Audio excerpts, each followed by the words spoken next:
I stand up for yourself. You don't have to defend this. He's leaving office.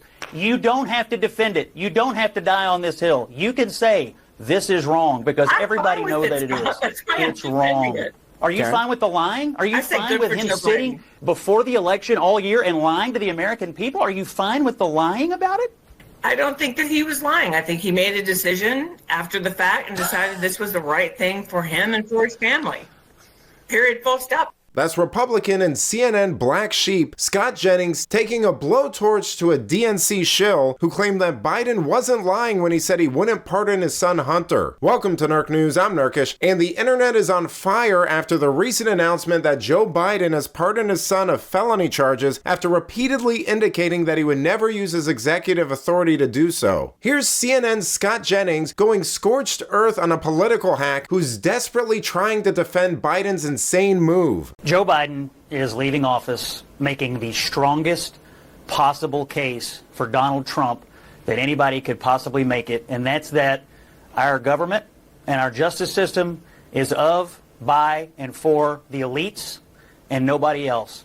He ran to banish Trumpism from our political system in this country, and he has left it politically and now institutionally the strongest possible political force in this country. It is a complete and utter failure by the head of the Democratic Party and the President of the United States. Never again do I want to hear, oh, Donald Trump's a liar. You can't believe anything he says.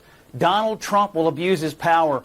Donald Trump will only use the system to benefit himself and his family and so on and so forth.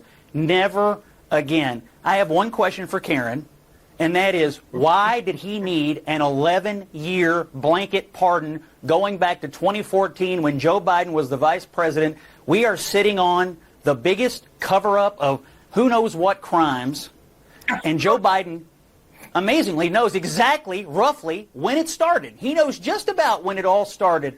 He's leaving office in complete and total disgrace.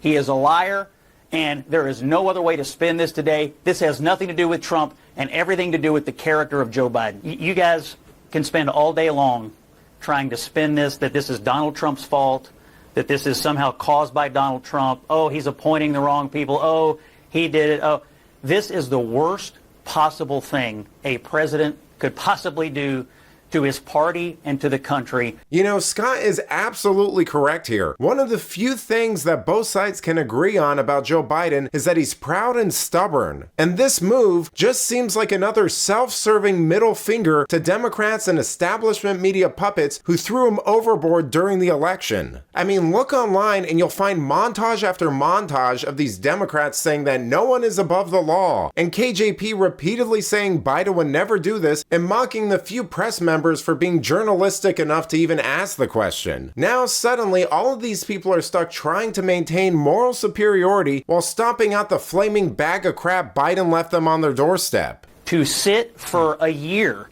and say, I will not do this, I will not do this. The rule of law is sacred. We have to respect the justice system. Juries, we have to respect juries. We have to respect the guardrails and the norms of our democracy.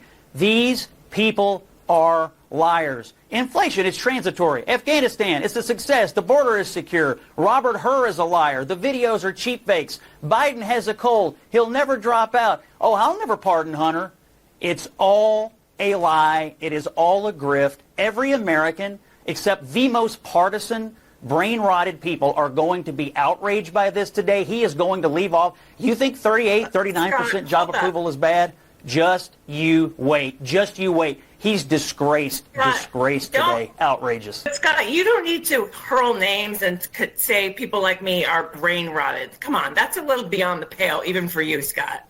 Joe Biden, Karine Jean-Pierre, how many minutes of tape do we have of both of these people telling the American people this will not happen? It's I mean, we could play it all morning. It's a lie, and it's a lie to benefit his own family, and that's all that it is. And everybody who went on TV and said, oh, look how he's the modern George Washington, he's drained every ounce of credibility from every surrogate. If Karine Jean-Pierre had an ounce of self-respect, she'd get off the plane in Africa today, where they're going, so he can avoid the press and resign. He's drained all of her credibility, and everybody else who's defended this, it's draining for them forever.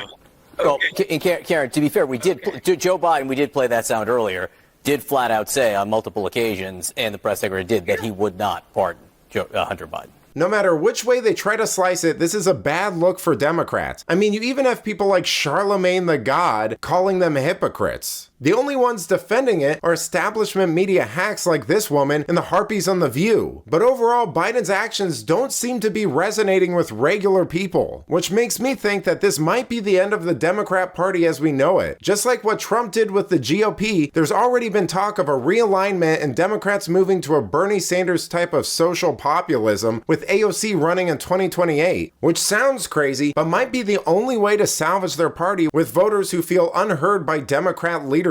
But let me know what you think. Is the Democrat Party unsalvageable at this point? How interested are you in seeing a debate between AOC and JD Vance? Let me know in the comments, and if you enjoyed this video, please give it a like and subscribe to the channel. That stuff really does help us out. Until then, this has been Nerk News. Thanks for watching. Bye!